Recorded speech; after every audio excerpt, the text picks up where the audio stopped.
So welcome, Emma. Thanks, Mark. Thanks so much for having me. Now, full disclosure, you and I have known each other for quite a while. So as we were That's saying right. just before we got on this call, we do have to be careful that we don't, drop into assumed knowledge. Um, so I've given you a bit of a briefing about what we're doing with these, and the main purpose is to give students an understanding of what it's like to actually work in some form of media industry. So you've got into a fairly senior research role, but can we just sort of go back a few steps? So you and I worked together at Swinburne in teaching, and before the teaching side of things, you did your undergrad at Swinburne and then your postgrad as well. Can you talk a little bit about your postgrad and what you focused on? Yeah, absolutely. Feels like a lifetime ago now. So I was lucky enough to be able to do a postgrad in the media comms stream. And my postgrad was really primarily audience research based. So that means that and qualitative in nature. So that means I went out and did one-on-one interviews with people in person and online. My focus was looking at how audiences, and in particular what we think of as fans, how they consume media stories across different platforms, something that's known as transmedia. And at the time, there really wasn't very much published research whatsoever on how audiences engaged with this kind of storytelling. Um, I think the most common example, to point to now that people are very familiar with is the Marvel universe. We think of it as the Marvel Cinematic Universe, but of course, lots of people know there's also, many series of comic books, and TV series that all kind of link in and link together to create one large story that audiences can traverse across platforms. So that's where I got my start. That's what my PhD was about. And was audiences something that you're always interested in? Like even through your undergrad, were you focused on that or just something that came later? Ooh, that's a good question. Look, I focused on audiences during my honours year as well. For my honours research, I looked at online fans and communities um, based around the Star Wars texts. In that case, I was really interested in understanding something known as fan fiction, which some students might be familiar with, some might not, where fans write fiction based on the texts that they consume, and they sometimes subvert the narrative or imagine different scenarios. So I, at the first opportunity I had to conduct my own research, I was immediately drawn to the idea of audience research. And I think probably I have always been interested in that side of things because I, throughout my life, have identified as a fan and a bit of a nerd. So I was already invested in and engaged in that world and that community, and I wanted to understand it better. Cool. So you got your PhD, so you became Dr. Beddoes. Yep. Where did you go after that? So what was the next step? Oh, so the next step after that was a few years of lecturing and tutoring at Swinburne, as you know, but also at a few other universities, predominantly RMIT, but did a little bit of work for the University of Canberra at one stage. So um, just did that sessional gig for a while, which I didn't love the sessional conditions, not being able to have that kind of stable work, but the nature of the work itself, I absolutely loved being able to, impart some of this knowledge and these ideas and concepts to students. I think, critical media literacy is so important for everyone. So I really enjoyed that process. Um, do you want me to go on? It's because it was quite a winding pathway. And I think without going into too much detail, the winding pathway in itself kind of represents where a lot of people who get into media careers go. So I think from our conversations, I think the next major step was Seoul. Was that right? Yeah, that's right. So, and I think you touched on an interesting point that I think in as far as media studies goes, and people when they come out of university having completed these media and comms degrees, your pathway to wherever you end up is not necessarily linear. Like it's often kind of a winding pathway, and I actually, in hindsight, love that about my career, that I've had the opportunity to have so many different experiences. It's actually made me a much better researcher and a more well-rounded employee for whatever environment I find myself in. But I'm getting ahead of myself. So yes, I did end up working for Seoul, or Swinburne Online, as it was known back then. It then became Online Education Services. So I took up a role with Online Education Services. To start with, I was coaching and training the teaching staff there. So teaching staff that deliver units for universities like Swinburne.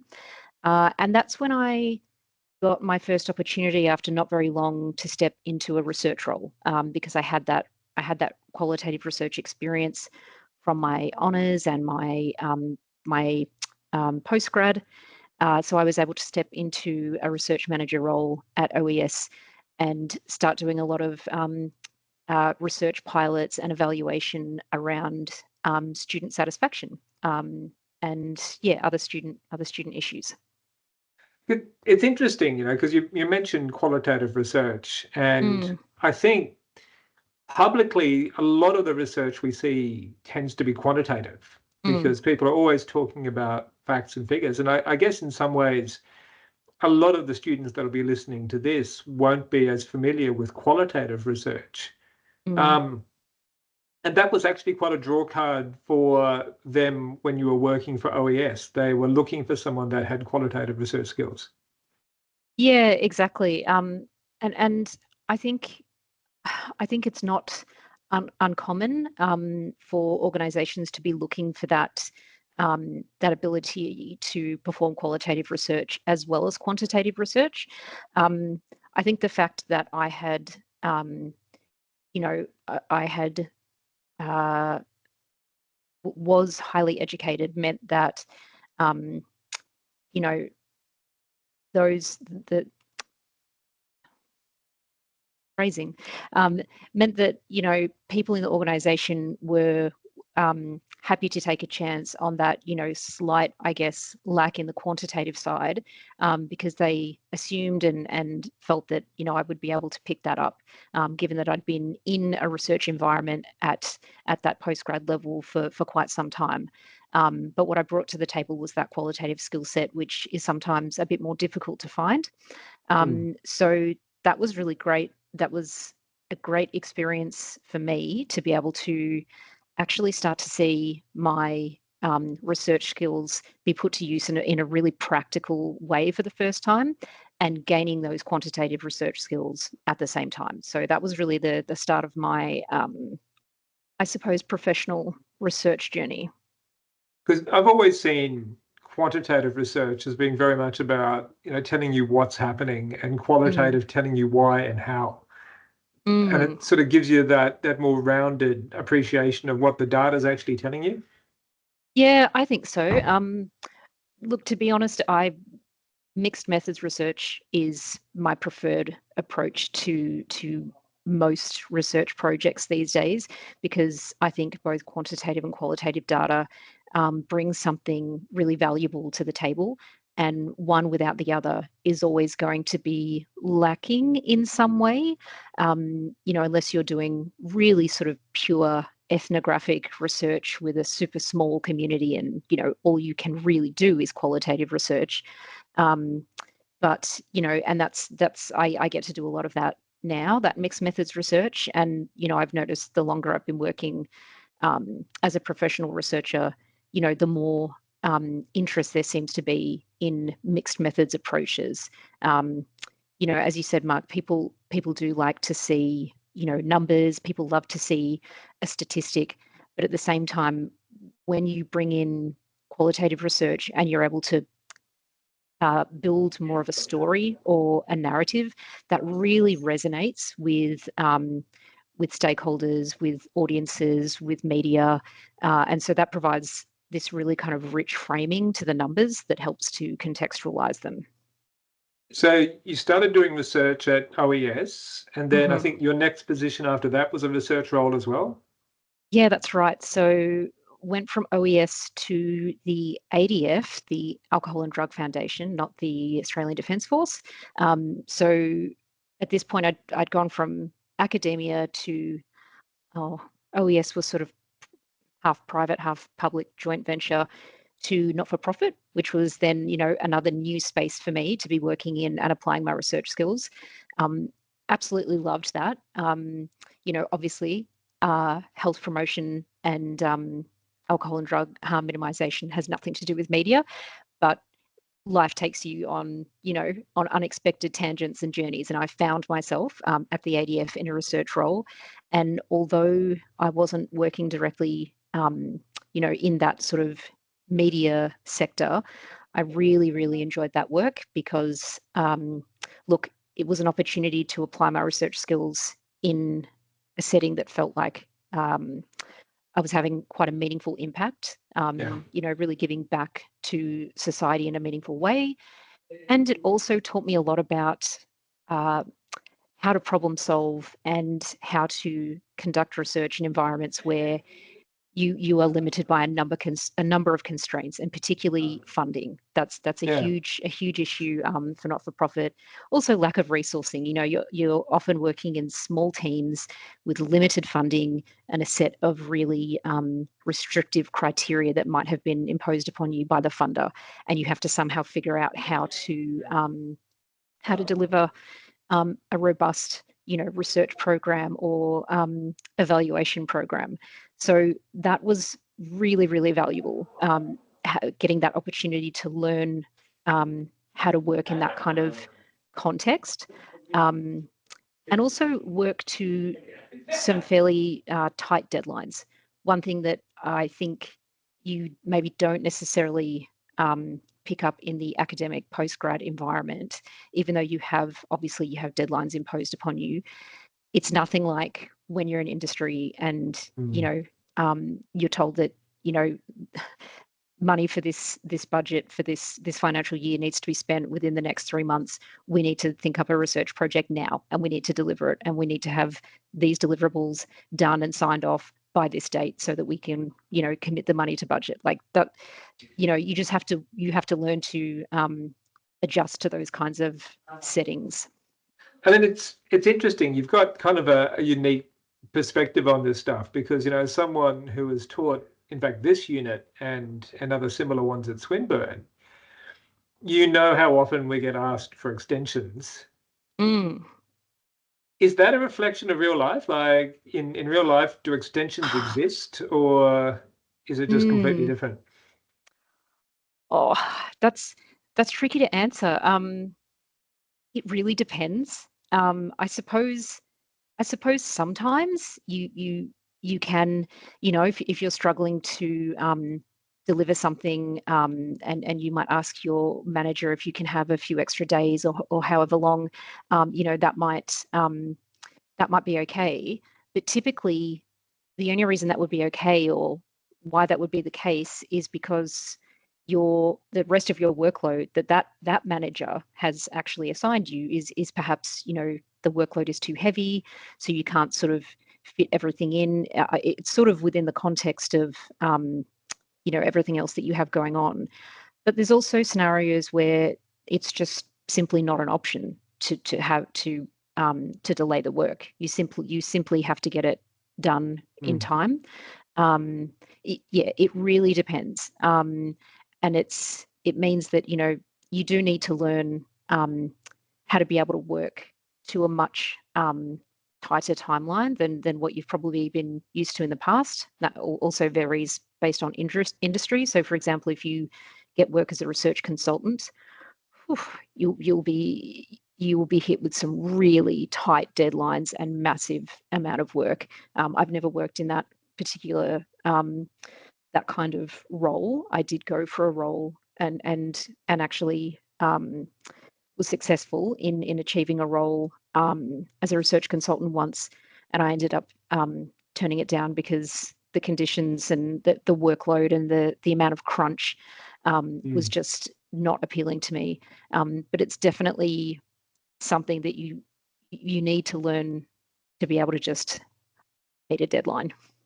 And I like what you were saying before about one of the things you got from the ADF was this sense of giving back to the community. And I think it's important to hear, because we spend so much time focused on it's all about the money and it's about the prestige, but there are other reasons to take jobs too. Yeah. I mean, look, I've always been a very values-driven person, as you know. I think it's no surprise that, I've so far worked in education, not for profit, and now for government, because I am attracted to roles and sectors where I feel like I am, if not directly in my work, I'm at least part of a bigger, machine that is giving back to society in some way. And look, at the end of the day, when you're spending 5 days a week, well, maybe not literally in the office these days. You might be spending only a couple of days in the office, but you're spending 5 days a week doing something. I can't speak for everyone, but I feel like that gets pretty tired pretty quickly if you don't feel like there's meaning in what you're doing. I know that I don't speak for everyone, and there are people who just can be content to go for just high paying roles and kind of are really into that kind of like grind and hustle culture. I can't do it. I think you need to have some kind of bigger meaning and purpose to what you're doing, because this is your life. Yeah. 5 days a week, that's the majority of your time. Like, what is that? There's some, as a researcher, I shouldn't be doing this, pulling stats out of thin air that I haven't verified, but I feel like I feel like I've seen research out there about like you spending more time with your work colleagues than your family overall if you work full time in an office. So it's just, I think it's worth going for something that's meaningful to you. There's a nice meme I saw the other day about work wives and work husbands. I'll send to you later. Yes. Yeah. It's something you do get to know pretty well. So you moved from the ADF to another acronym, to ACMA. Yep. Sadly, some of the people listening to this won't know what ACMA is, even though they should. So tell us what ACMA is. Yeah, so ACMA stands for the Australian Communications and Media Authority. So we are the regulator for media in Australia. So we're a non-corporate government entity, which means that we're not part of government in the sense of sitting in Parliament or any of that kind of thing, but we are a service that feeds into the government. So yes, that's kind of it in a nutshell. So I think for media students, definitely important to know who the ACMA is, and the work that we do. And actually, really interesting time for us at the moment. Obviously, an election has recently been called, which means that we're in something that's known as caretaker role, which means that we can't progress with any projects or research that feed into any major policy promises or decisions of the current government, just in case a different government gets into power after the election, and then we need to like switch gears. So it's a really interesting time right now. We're able to continue with BAU and projects that aren't tied to very significant policy decisions and outcomes, but there are certain things we can't do at the moment. And you can't be seen as being partisan either, that you're coming down on one side or another, that it's got to be just the facts. Yeah, absolutely. So we're a completely independent, objective entity. So we're not aligned with any particular party. We simply exist to serve the government of the day. But I think more importantly, we exist to serve and protect the Australian public. So our interest is more in making sure that the Australian public is adequately informed and entertained through media, but also protected from potential media harms. And the report that you guys have just released is a good example of that. So what was the most recent work you've done on that? Yeah, so I'm part of a task force called the News and Media Diversity Task Force. So this task force is dedicated to assessing the levels of diversity of news media in Australia. So we look at diversity at the source level, so diversity of ownership and control of media, diversity at the content level, so how diverse the content in news media is in terms of representation of different interest groups and topics. And then we look at exposure diversity, which is the range of news outlets and platforms and potentially topics that Australians consume. So we've recently released our first report to government, which you can find on the ACMA website if you're interested. I think if you Google ACMA News in Australia report, it'll pop up. But this is, it's quite a weighty tome. I had a number of flashbacks to my PhD days, Mark, trying to edit this beast and get it ready to submit. Actually, that's quite a good example of this whole idea of working in a pressurized, time-constrained environment. I completed my PhD over the course of 3.5 years.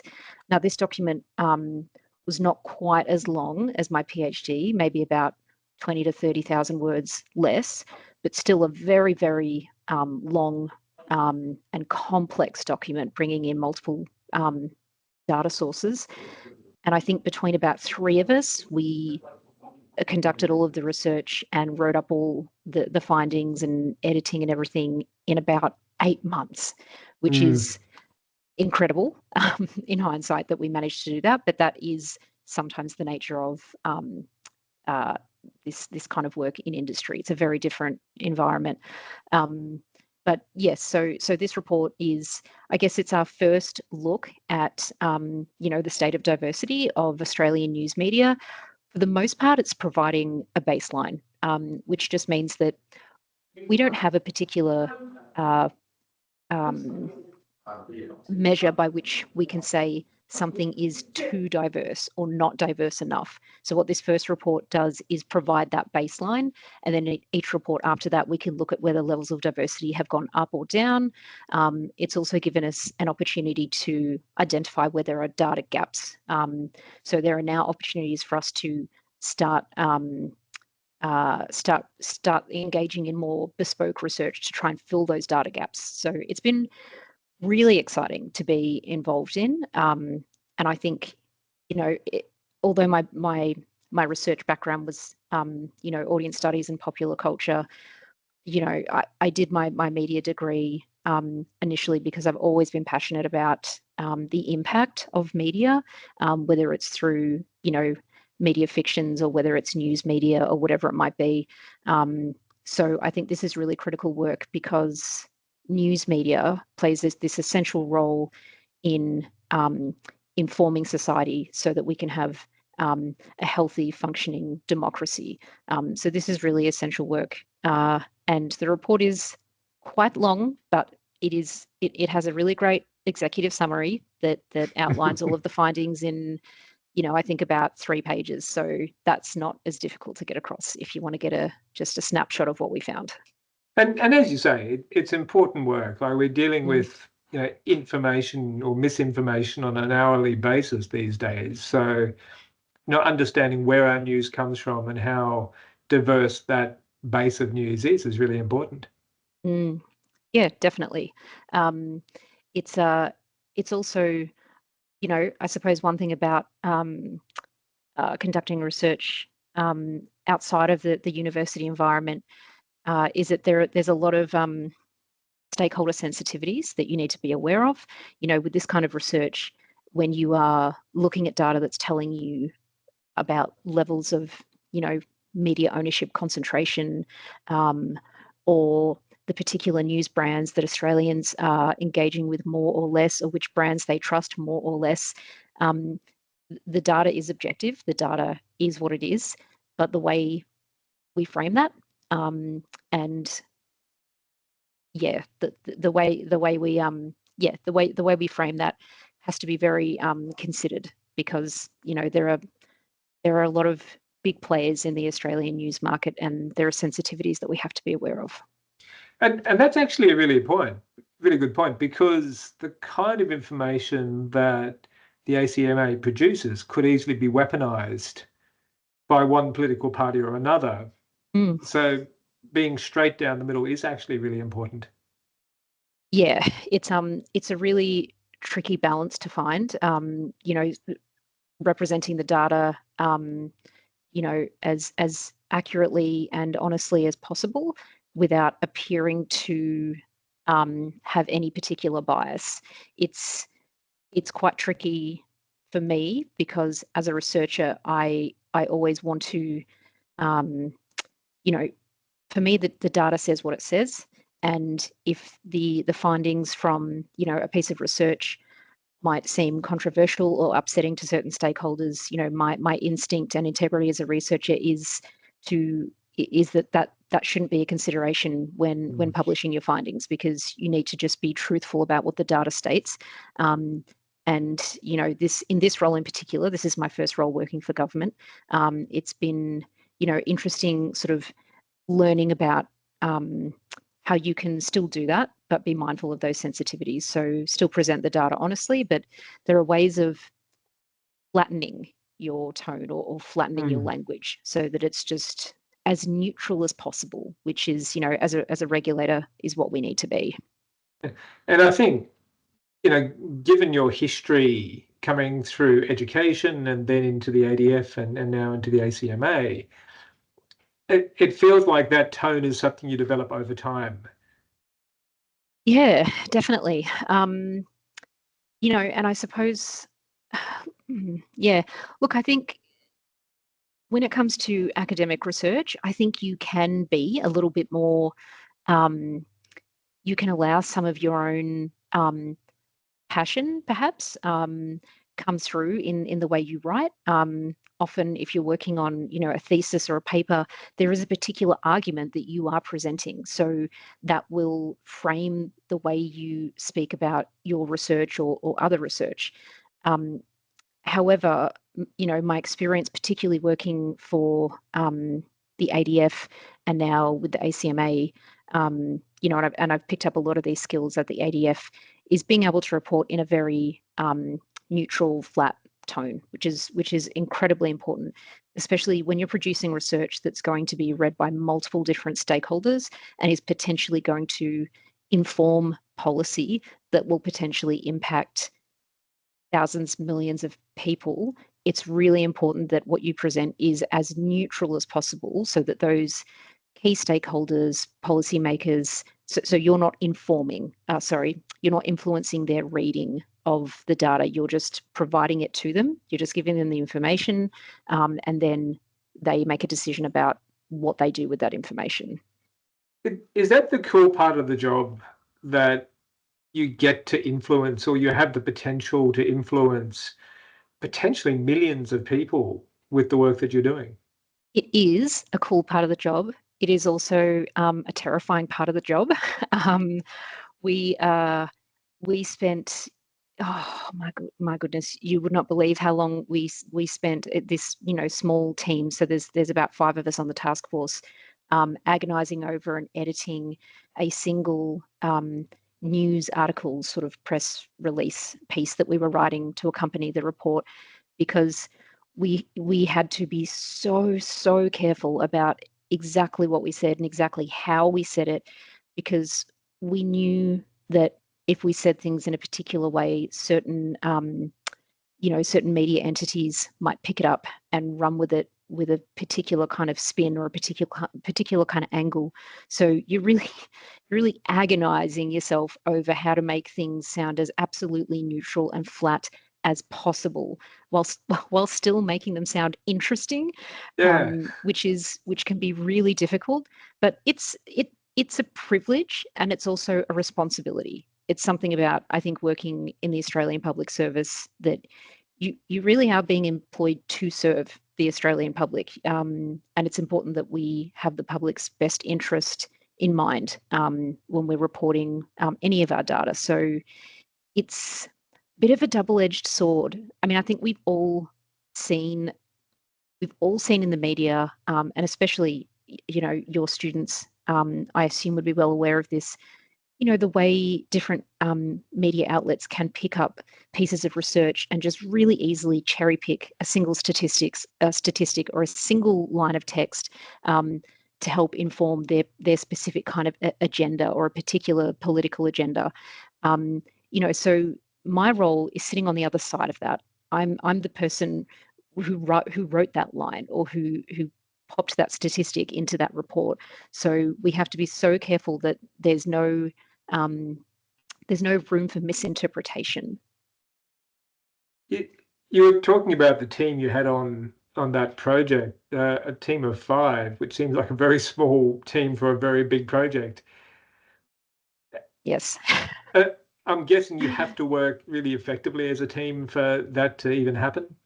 Yeah, absolutely. So, oh my gosh, not only is it a small team, but it's almost everyone in the team joined within about 2 to 3 months of each other. So nearly all of us were brand new to the ACMA, and nearly all of us brand new to the APS. So we had this team of people who'd never worked for the government before and never worked for the ACMA. And we were stepping into this huge piece of work that we had promised Michelle Rowland, the current Minister of Communications, and et cetera, et cetera. It's one of those portfolios with a really long name. It's like communications and transport and agriculture. Yeah. And it's anyway.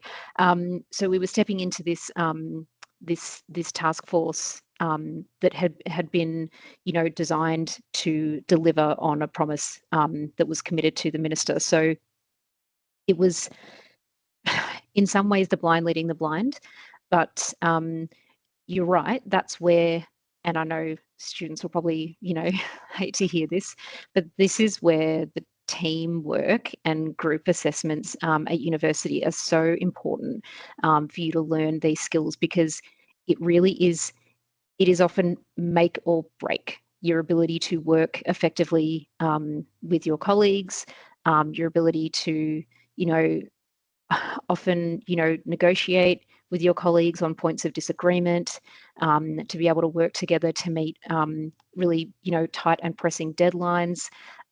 You might be working in a team where people have just different styles, different ways of working or wanting to approach tasks, and you have to somehow be able to navigate through that and just pull it together.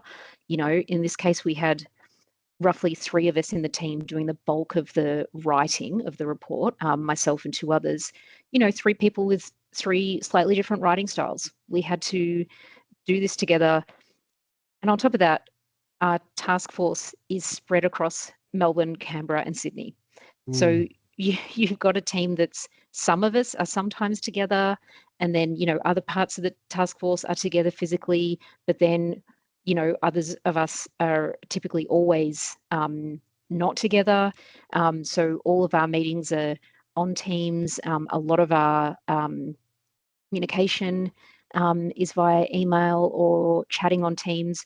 So just navigating that together and figuring out how you have really clear and efficient lines of communication across all the various platforms you're able to use is so absolutely critical. And it doesn't always work well. Like, gosh, even, back in the day, like pre-COVID, even working together with a team where everyone was in the same office, there together every day, as sometimes just doesn't work because of, personality differences, working styles, there's, clashes, and you have to figure out how to work through that.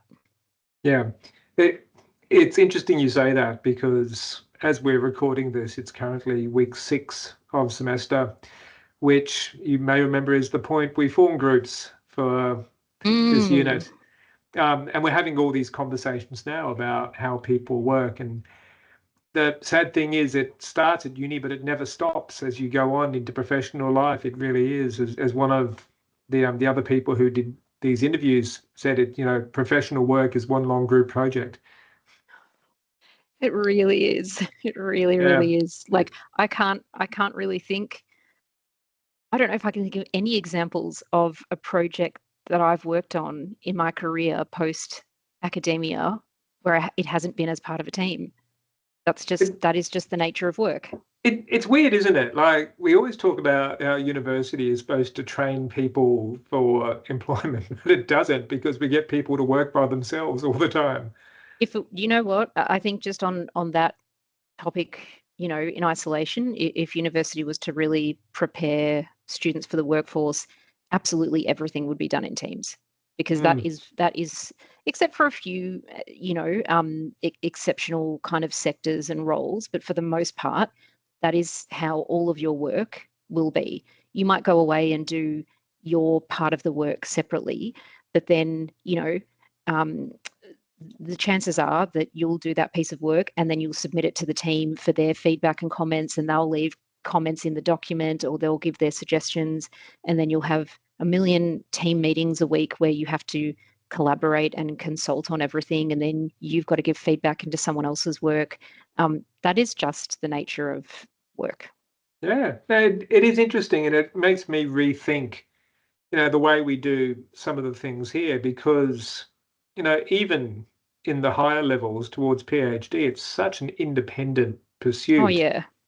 In many cases, unless you're in the sciences, and it doesn't actually mirror what happens outside universities very well. Not at all. But you've talked about, sort of the student experience a bit. Having been a Swinburne student yourself, is there anything that you'd like to go back and tell your former undergrad self? Anything that you would have liked to have known as a student that you know Oh, now?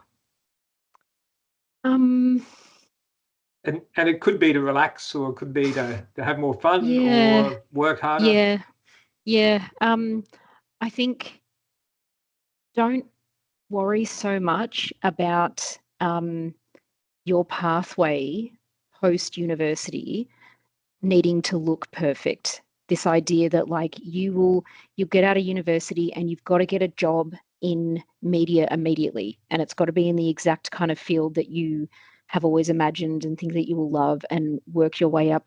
Be open to the opportunities that are presented to you, because what you'll find once you've been out, in the world for a few years and you've had a career, that's most people's stories. It's kind of this winding sort of pathway.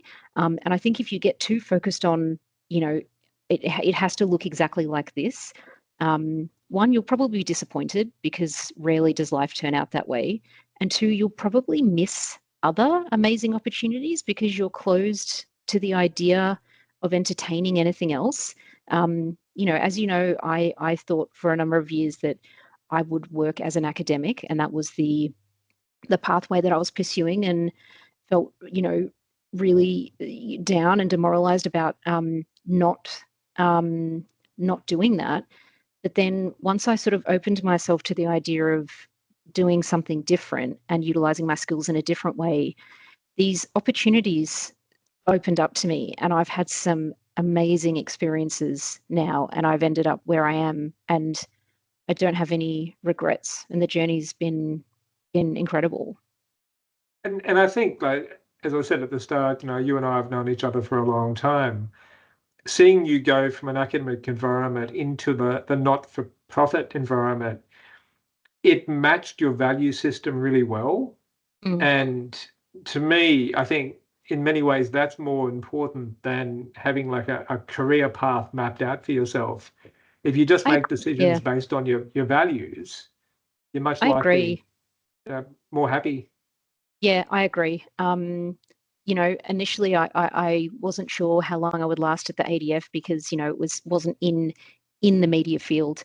But I ended up being really happy because my work was meaningful. Yes, I did start looking for other work eventually because I did start to miss being in that media space. But I got so much out of that role. I would say the finding work that resonates with your values and also finding work with a group of people that are just good people that you're able to work well with are probably the two things that I think contribute most to job satisfaction. That and pay.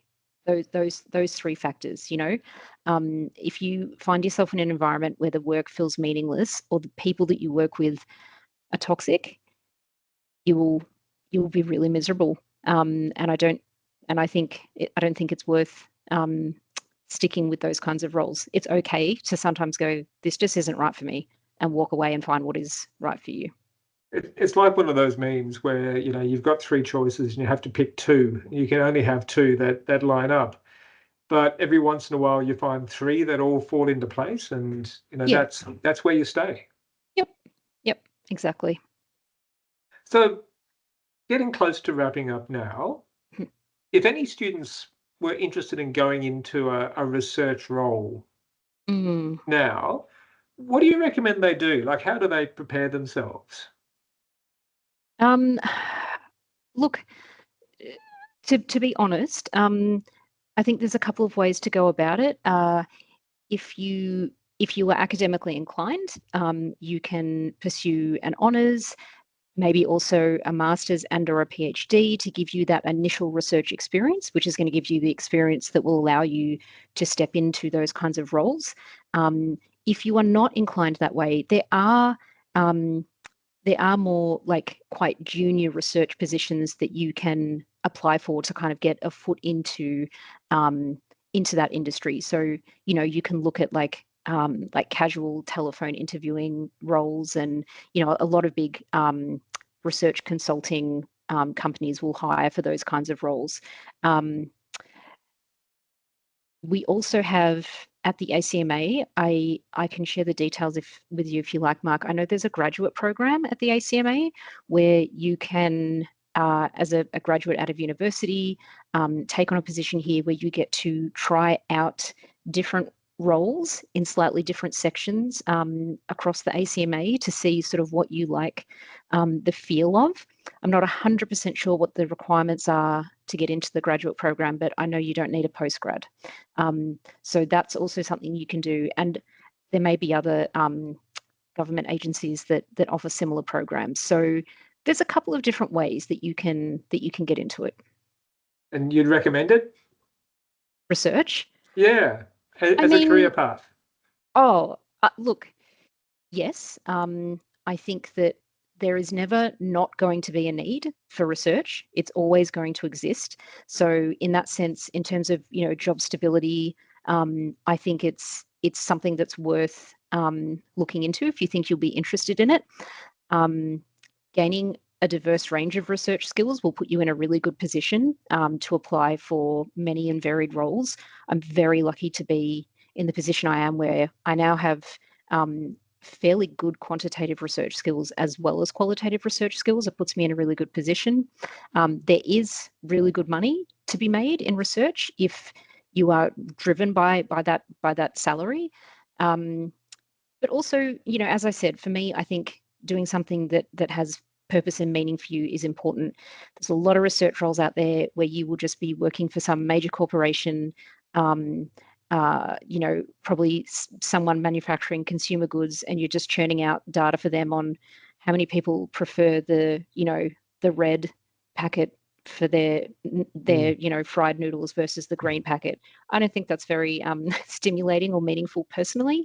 But that kind of work is out there, and you can earn a lot of money working for big corporations, but you can also do research that is really meaningful and makes a huge difference to people's lives. So, and you've got to kind of, if you want to get something out of it, you've got to be a bit of a information junkie. Yeah. You've got to be a bit of a nerd. Like, I just love it. I love research. Massive nerd for data. I love, looking at and understanding, what people are doing and why, and kind of drawing those connections. And, if you think that's something that you would enjoy, it's a real joy to get to do it every day. That's cool. And that's a really nice place to wrap up on. So we'll cut it we'll cut it short now, or we'll finish it now. Just hang on for a few seconds afterwards. But thank you so much for doing this. It's been really nice. As I said, we know each other quite well. It's been nice seeing this side of the conversation as well. Yeah, absolutely. Thanks for having me. It feels like I feel very lucky to be, giving back to the students in a different way to what I'm used to. So I hope they find this valuable. Great. Well, thank you.